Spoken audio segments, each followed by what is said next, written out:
நண்பர்கள் அனைவருக்கும் வணக்கம். இன்று ஒரு தகவல். தூத்துக்குடி மாவட்டத்தில் பார்த்தீங்கன்னா ஒரு அரசு பள்ளி, ஒரு மாணவர், ஒரு தலைமை ஆசிரியர், ஒரு ஆசிரியர், ஒரு சமையலர் அப்படின்ற இந்த 4 நபர்களோட இயங்குது அப்படின்ற மாதிரி ஒரு செய்தி வந்திருக்குது. இதுக்கெல்லாம் காரணம் என்ன அப்படின்னு பார்த்தீங்கன்னா, பெற்றோர்களுடைய வரட்ட கௌரவம். நம்ம பிள்ளைங்களை தனியார் பள்ளியில் தான் படிக்க வைக்கணும் அப்படின்னு சொல்லிட்டு நிறைய கடன் வாங்கி படிக்க வைக்கிறாங்க. கடைசியில் அந்த கடனை அடைக்க முடியாமல் நம்ம அவஸ்தைப்படுறாங்க. நம்மள எல்லாருமே பார்த்தீங்கன்னா அரசு வேலைக்கு போகணும் அப்படின்னு நினைக்கிறோம். பட் அரசு பள்ளியில் நம்ம குழந்தைகளை சேர்க்கணும் அப்படின்றது யாருமே நினைக்கிறது கிடையாது. இதுக்கெல்லாம் காரணம் என்ன அப்படின்னா தனியார் பள்ளி மோகம்தான். அடுத்ததாக சொத்துக்களை பிரிக்கிறதுல பிள்ளைகள் காட்டக்கூடிய அந்த உரிமை, ஒரு இன்ச்சு கூட அண்ணனுக்கோ தம்பிக்கோ விட்டு கொடுக்க மாட்டேன் அப்படின்ற அந்த உரிமை பெற்றவங்களை பார்த்துக்கிறதுல கண்டிப்பாக யாரும் காட்டுறதே கிடையாது. மற்றவங்கள ஏமாற்றி நம்ம சொத்துக்களை வேணால் சேர்க்கலாமே தவிர அந்த சொத்துக்களை அனுபவிக்க மற்றவங்கள ஏமாற்றி நாம் நம்மளுடைய ஆயில சேர்க்க முடியாது. ஊரில் பார்த்தீங்கன்னா கோயில் தின்னு அப்படின்னு ஒன்று இருக்கும். ஸோ அங்கே எப்பயுமே ஒரு 4-5 பேர் கூட்டமாக உட்காந்துக்கிட்டு ஊரில் இருக்கிற எல்லா கதைகளையும் பேசுவாங்க. பேசி முடிச்சிட்டதுக்கப்புறம் நமக்கு எதுக்கு ஊர் கதை அப்படின்னு சொல்லிட்டு எந்திரிச்சு போயிடுவாங்க. ஸோ இந்த மாதிரியான குரூப்பு கூட நீங்கள் போய் சேர்ந்தீங்க அப்படின்னா நீங்களும் ஊரில் இருக்கிற தேவையில்லாத பிரச்சனைகளை பேசி வீண் மெம்ப விலை கொடுத்து வாங்குற மாதிரியான சூழல் ஏற்படும். ஸோ கவனமாக இருங்க. அடுத்ததை பார்த்தீங்கன்னா பணம் இல்லாதவர்களை யாருமே மதிப்பது கிடையாது. அவங்ககிட்ட என்ன இருக்குது, ஒன்றுமே இல்லாமல் இருக்கிறான் அப்படின்னு சொல்லிட்டு. ஆனால் பணம் இருக்கிறவங்க பார்த்தீங்கன்னா யாருமே மதிக்கிறது இல்லை. அவங்ககிட்ட என்ன இருக்குது, ஒன்றும் இல்லை, நான் தான் எல்லாம் வச்சுருக்கிறேன் அப்படின்னு சொல்லிட்டு. ஸோ இந்த உலகத்தில் வரும்போது நம்ம எதையும் கொண்டு வர்றது கிடையாது, போகும்போது எதையும் கொண்டு போகிறதும் கிடையாது. இருக்கிற இடைப்பட்ட காலத்தில் மற்றவங்களுக்கு தொந்தரவு கொடுக்காம கெட்டது செய்யாமல் நம்மளால் முடிஞ்ச நல்லதை செஞ்சு இந்த வாழ்க்கையை கழித்தோம் அப்படின்னா அந்த வாழ்க்கை முழுமை பெறும். அடுத்ததாக மைவி த்ரெட்ஸில் இன்றைக்கு உண்டான தகவல் என்ன அப்படின்னு பார்க்கலாம். நேற்று ஒரு நண்பர் எனக்கு ஃபோன் பண்ணியிருந்தார், காஞ்சிபுரம் மாவட்டத்தில் இருந்து. ஸோ அவர் கிட்டத்தட்ட ஒரு 45 நிமிஷம் பேசினார். அதை நான் உங்களுக்கு ஒரு 4 நிமிஷத்தில் சுருக்கி அவர் பேசினதை என்ன அப்படின்றத நான் உங்களுக்கு தகவல் சொல்கிறேன். அவர் பார்த்தீங்கன்னா அவர் வயசு 67. ஸோ கிட்டத்தட்ட பார்த்தீங்க அப்படின்னா தன்னுடைய வாழ்க்கையினுடைய 90% வாழ்க்கையை வாழ்ந்து முடிச்சிட்டார் அப்படின்னு சொல்லலாம். ஸோ அவர் பார்த்திங்கன்னா மைவி த்ரெட்ஸில் 2,40,000 ரூபா அவர் கையில் வச்சுருந்த சேவிங்ஸ் பணத்தை ஐடி போட்டிருக்கார். போட்டு ஒரு 40,000 ரூபா ரிட்டர்ன் வாங்கியிருக்காரு. அதுக்கப்புறமா அவருடைய அப்ளைன் சரி வீட்டில் இருக்கிறவங்க பேரில் கூட போடலாம், நல்லா தானே கம்பெனி போயிட்டுருக்குது அப்படின்னு சொன்னதின் அடிப்படையில் கிட்டத்தட்ட 5 லட்ச ரூபா கடன் வாங்கி வெளியில் 5 ரூபா இன்ட்ரெஸ்ட்டுக்கு கடன் வாங்கி போட்டிருக்கார். சரி போட்டுட்டு அதுக்கப்புறமா அந்த கடன் வாங்கி போட்டார் இல்லையா, அவர் இவரை டெய்லியும் டார்ச்சர் பண்ணிக்கிட்டே இருக்கிறாரு. மைவி த்ரெட்ஸ் வர மாதிரி தெரியல, எனக்கு அசல் எப்போ கொடுப்பீங்க, வட்டி எப்போ கொடுப்பீங்க அப்படின்னு சொல்லிட்டு டெய்லியும் இவரே கேள்வி மேலே கேள்வி கேட்டுக்கிட்டே இருக்கார். இவர் யார் பேரெல்லாம் ஐடி போட்டாரோ வீட்டில் அவங்ககிட்டலாம் போய் சொல்லி கேட்டிருக்காரு. ஆரம்பத்தில் சொல்லாமல் போட்டுட்டார், அப்புறமா சொல்லிக்கலான்னு சொல்லிட்டு போட்ட உடனே மைவி த்ரெட்ஸ் இந்த மாதிரி பிரச்சனைக்கு உள்ளாகி நிறுத்தப்பட்டது.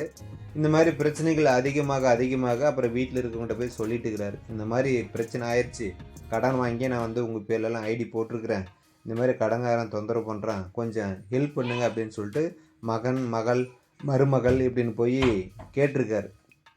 அதுக்கு அவங்க சொன்ன ஒரே பதில், எங்களை கேட்டுட்டு நீங்கள் போட்டிங்களா, எங்களை கேட்காம நீங்கள் போட்டிங்க, நீங்களே அதுக்கு உண்டான தீர்வை ரெடி பண்ணுங்க அப்படின்ற மாதிரி சொல்லிகிட்டு இருக்கிறாங்க.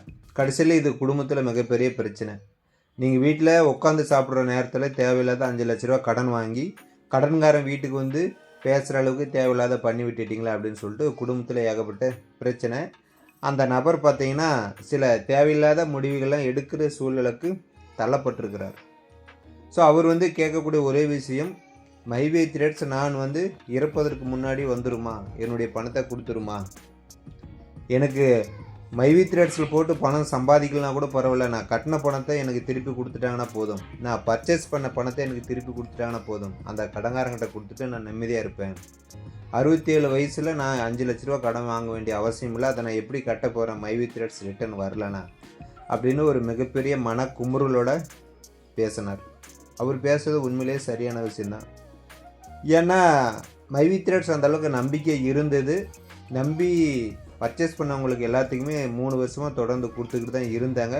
பட்டு இந்த மாதிரி கோர்ட்டு கேஸ் வரும் அப்படின்னு சொல்லிட்டு மைவி த்ரெட்ஸ் நிறுவனமும் நினைக்கல, அதில் ஜாயின் பண்ண மக்களுமே நினைக்கல இந்த மாதிரி ஆகாம்னு சொல்லிட்டு. ஆனால் எதிர்பாராத விதமாக இந்த மாதிரி ஒரு மிகப்பெரிய இஷ்யூ திரும்பி வருவதில் நிறைய சிக்கல். எப்போ வரும் அப்படின்றது ஒரு தேதி குறிப்பிட்டு சொல்ல முடியாத ஒரு செய்தி. காவல்துறை நீதித்துறையிடமிருந்து எந்த ஒரு தகவலும் நம்மளுக்கு கிடைக்கப்பெறல. எம்டி அவர்களும் உறுப்பினர்கள் இந்த மாதிரியான பிரச்சனைகள் இருக்காங்க அப்படின்னு சொல்லிட்டு அவருக்கும் பேசுறதுக்கு உண்டான சாத்தியக்கூறுகள் இல்லை அப்படின்னு சொல்கிறாங்க. அதில் இருந்த மிக முக்கியமான டைரக்டர்களுமே பார்த்திங்கன்னா இதை பற்றி பேசுகிறதுக்கு நேரம் ஒதுக்குறதில்ல, அல்லது அவங்களுக்கு நேரம் ஒதுக்கிறதுக்கு வாய்ப்புகள் இல்லையா அப்படின்றதும் தெரியல. ஸோ இந்த மாதிரி நாமளும் பல்வேறு வகையான பிரச்சனைகளோட மைவி த்ரெட்ஸ் ஏதாவது சொல்லுமா அப்படின்னு எதிர்பார்த்துக்கிட்டு இருக்கிறோம். மைவி த்ரெட்ஸும் பல்வேறு பிரச்சனைகளோட கோர்ட்டு நீதிமன்றமும் நம்மளுக்கு ஏதாச்சும் ஒரு பேசுறதுக்கு அனுமதி கொடுப்பாங்களா அப்படின்னு சொல்லிட்டு வெயிட் பண்ணிக்கிட்டு இருக்கிறாங்க. 2 இடத்துலையுமே ஒரு மிகப்பெரிய பிரச்சனை ஓடிக்கிட்டு இருக்குது. நேற்று ஃபோன் பண்ண அந்த நபர் மட்டுமல்ல, பல்வேறு வீடுகளில் இந்த மாதிரியான மிகப்பெரிய பிரச்சனைகள் ஓடிக்கிட்டு இருக்குது. கடன் வாங்கின இடத்துல அசலை மட்டும் திருப்பி கொடுத்தா கூட போதும் அப்படின்ற ஒரு சூழல் இருக்குது. நிறைய நபர்கள் எனக்கு வாலெட்டில் இருக்கிற பணமும் வேணாம், கம்பெனி வரவும் வேண்டாம், நான் பர்ச்சேஸ் பண்ண 10,000 தான் வாங்கியிருக்கிறேன், மீதி எனக்கு வர வேண்டியது இருக்குது, அதை மட்டும் கொடுத்தா போதும் அப்படின்ற ஒரு மனநிலையில் நிறைய நபர்கள் இருக்கிறாங்க. இன்னும் ஒரு சில டைரக்டர்கள்லாம் விசாரிக்கும் பொழுது அவங்க என்ன சொல்கிறாங்கன்னா, கம்பெனி கண்டிப்பாக மீண்டும் வருவதற்குண்டான சாத்தியக்கூறுகள் இருக்கும், ஆனால் அது எப்போ அப்படின்னு எங்களால் குறிப்பிட்டு சொல்ல முடியாது. கேஸ் எப்போ முடியும்னு சொல்ல முடியாது. எப்போ முடியுதோ அப்போ தான் அதுக்குண்டான பதில் கிடைக்கும். ஆனால் கம்பெனியோட அக்கௌண்ட்டில் பணம் இருக்குது, அதுக்கு நீதித்துறை அனுமதி கொடுத்தாங்க அப்படின்னு சொன்னால் யாரெல்லாம் பணம் பர்ச்சேஸ் பண்ணி வாங்காமல் இருக்கிறோம் அவங்களுக்கு மைவி த்ரெட்ஸ் நிறுவனமே திருப்பி கொடுத்துரும், அதில் எந்த மாற்று கருத்தும் கிடையாது. ஆனால் அதுக்கு உண்டான ரிலாக்ஸேஷன் இன்னும் கிடைக்க பெறலை அப்படின்ற மாதிரி சொல்லியிருக்கிறாங்க. ஸோ இதே மாதிரியான கதையை கேட்டு கேட்டு நம்ம எவ்வளோ நாள் ரன் பண்ணுறது அப்படின்றது ஒரு மிகப்பெரிய கேள்விக்குறியாக இருக்குது. பொழுது வெடிஞ்சால் மைவி த்ரெட்ஸ் இன்றைக்கி ஏதாச்சும் தகவல் கிடைக்குமா, பணம் பெறுவதற்குண்டான வாய்ப்புகள் கிடைக்குமா, அல்லது ரிலாக்ஸேஷன் கிடைக்குமா, எம்டி அவர்கள் வீடியோவில் பேசுவாங்களா அப்படின்னு சொல்லிட்டு ஒவ்வொரு நாளும் எதிர்பார்த்து ஏமாற வேண்டிய சூழல் தான் நிறைய உறுப்பினர்கள் இடத்துல இருக்குது. ஸோ ஃபோனில் பேசி அந்த நபரும் மட்டும் 5 லட்ச ரூபா கடன் வாங்கலை, அந்த மாதிரி பேசாத நிறைய நபர்கள் அவங்க வீட்டுக்கு தெரியாமல் நிறைய கடன் வாங்கி வெளியில் சொல்ல முடியாத மன உளைச்சலோட இருந்துக்கிட்டு இருக்கிறாங்க.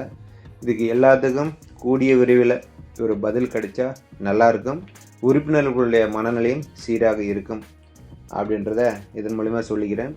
அதே போல் கடன் வாங்கியாச்சு, ஜாயின் பண்ணியாச்சு, கோர்ட்டு கேஸ்னு போய் நிறுவனம் நின்றுக்கிட்டு இருக்கு. பட் நாம் தவறான முடிவு எடுக்கிறதுனால அந்த பிரச்சனை தீர்ந்துருமான்னு பார்த்தா கண்டிப்பாக கிடையவே கிடையாது. அதனால் மனதைரியத்தோடு இருங்க, என்ன நடக்குது, என்ன தீர்ப்பு வருது அப்படின்றத வெயிட் பண்ணி பார்க்கலாம். மீண்டும் அடுத்த ஒரு தகவலுடன் உங்களை சந்திக்கிறேன். நன்றி, வணக்கம்.